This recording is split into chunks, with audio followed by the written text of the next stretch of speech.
Big Podcast. Hello, Build a Big Podcast. David Hooper here.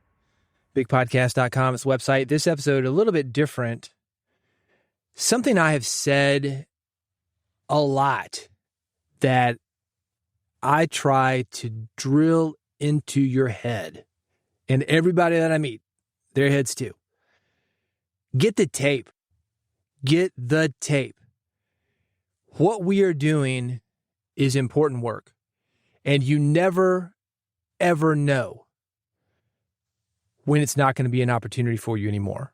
Now, that could be because you see somebody on a plane. You've got an opportunity to ask a quick question.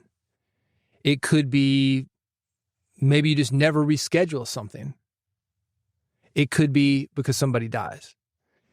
And I got an email just yesterday. I think this shows how important this is and how it can strike at any time to any of us. This is somebody that I have known for about 20 years. I've told this story here before of when I started my broadcast radio show. The first 10, maybe 15 guests that I did were people that I knew of and was very familiar with. And a lot of them, I knew them. And honestly, I don't remember if he and I had met before then or if I just used it as an opportunity to bring him in. But I know that I had gotten his books, which, strangely enough, I had heard mentioned by a well-known radio host. This is broadcast radio, and these two gentlemen were affiliated. By the way, I'm not going to mention who this is because I don't know if this is public knowledge. I think that it probably is. I think what I'm about to read you probably went out to a lot of people, but I don't know. So I'm not going to say who this is, but I will say that this is somebody that you are probably aware of if you're in the podcasting space, if you're in the online marketing space, if you're in the online creator space. This is somebody that you are probably aware of. He has had a very long career. He is very well respected. You will see him at events. You'll see and hear people discussing him. You maybe even subscribe to his podcast or reading his books.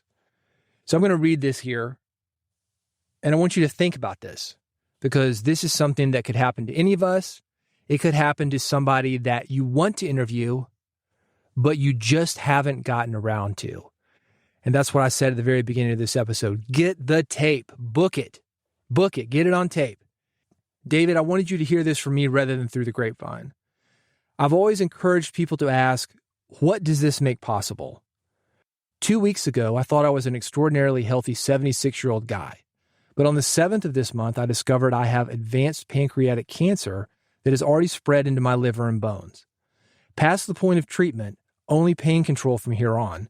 Doctors are saying maybe 6 months max.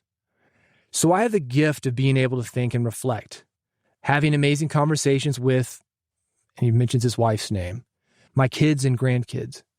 We're celebrating now rather than after I'm gone, and I get to reflect on my legacy. You are part of that legacy. I don't need to be propped up in the corner or have a monument with my name on it. My legacy is firmly embedded in people like you that I've had the privilege of interacting with in the past few years. You are my legacy. You are the torchbearer of the principles I borrowed from the previous great thinkers. Your content on podcasting is the high standard that I refer people to. Then he mentions his wife's name, and I have lived the life we love for 55 years together, and I've loved having the opportunity to inspire others to do the same. I've loved creating new adventures, and now am anticipating an incredible spiritual transformation.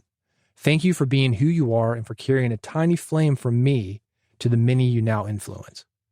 And yes, I'm still exploring the remaining possibilities for what does this make possible? Your friend for eternity, he mentions his name, stay inspired. So a pretty deep email. It has me thinking about what we do as podcasters.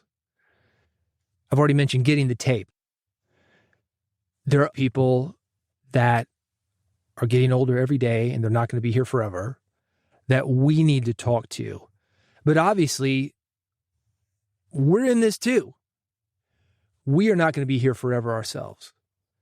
So as we move forward, I think this is an interesting question. What does this make possible? If we get past all the make money and I want to build a big audience or whatever your goals are for your podcasting that are on a surface level and start thinking a little bit deeper, we have that available to us too. And I think that that may be something for you to think of as you're podcasting, as you're in the grind, booking these guests that don't show up sometimes. If you're like me in the closet, the 5x8 closet, speaking to yourself, you got to write the script or write the outline, plan the thing out, record it, edit it, publish it, episode notes, whatever you're doing to get your podcast out. There's a lot of work involved in that.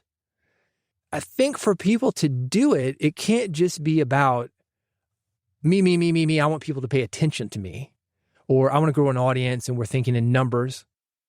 However many subscribers or likes or thumbs up or hearts or whatever we're basing our success on. I think it really has to be something deeper than that. Or as I said, the next level of that. What kind of impact do you want? What are you doing right now in the world? And once you're gone, what are you leaving behind? And I agree with this guy when he talks about legacy. I hear a lot of guys my age, not even my age, they're probably 30s or 40s. I'm 51. And they're like, oh, I've got to have a legacy. I've got to leave something behind for my kids. It's like, well, come on now.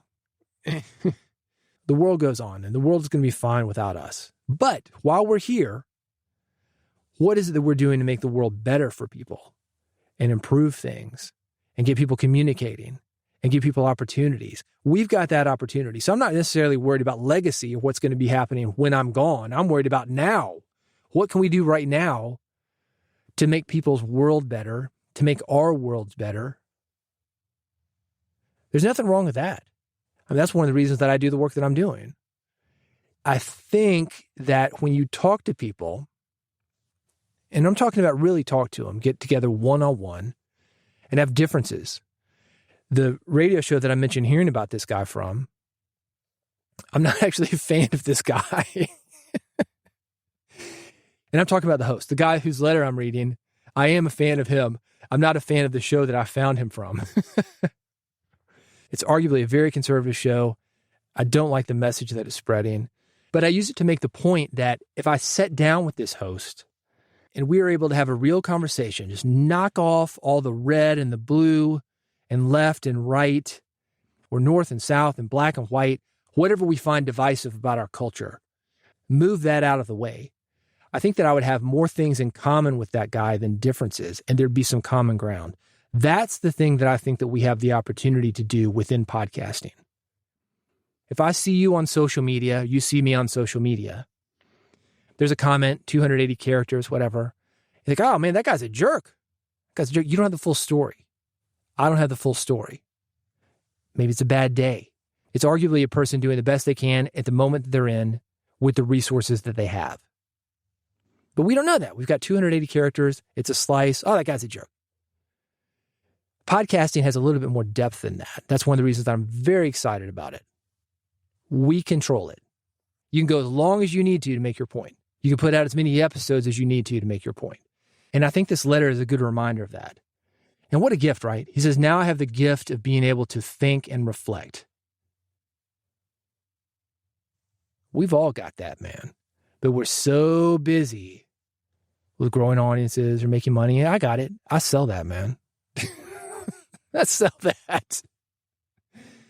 But when it comes down to it, what I'm trying to do is get you to spread a message, get you to change lives. And that's not necessarily a ton of people. Could be just a few people. And people ask me about this all the time. Well, I don't know if I can do it with a few people. Yeah, you can. Yeah, you can. Real impact doesn't take a lot of people. And I'll leave you with this example. Let's say you adopt a kid, one kid. That's life-changing.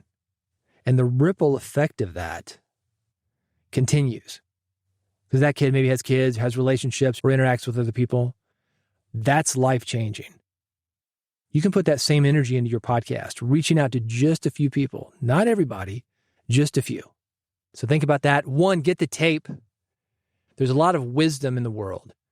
And let's not let that wisdom leave the world when these people that carry it do. Let's pass that on. But also for you and for me, let's think deeper about our podcast. What is the possibility of these podcasts that we're creating? There's always a deeper level. Even an entertainment podcast, you're telling jokes, maybe even dirty jokes. Some lowbrow entertainment podcast. Well, maybe somebody's had a bad day and you're making it a little bit brighter for them with your dirty jokes. That's my point, is that we can go deeper with this. Put the intention in your podcast. Think about this as you're moving forward. If you're wanting to have a deeper conversation about this, I would love to. I'm on Mastodon, Blue Sky, Threads, wherever you are, I am there. I'm also at bigpodcast.com if you want to reach out. Get the tape and let's go deep. I'm here with you, man. Let's make it happen.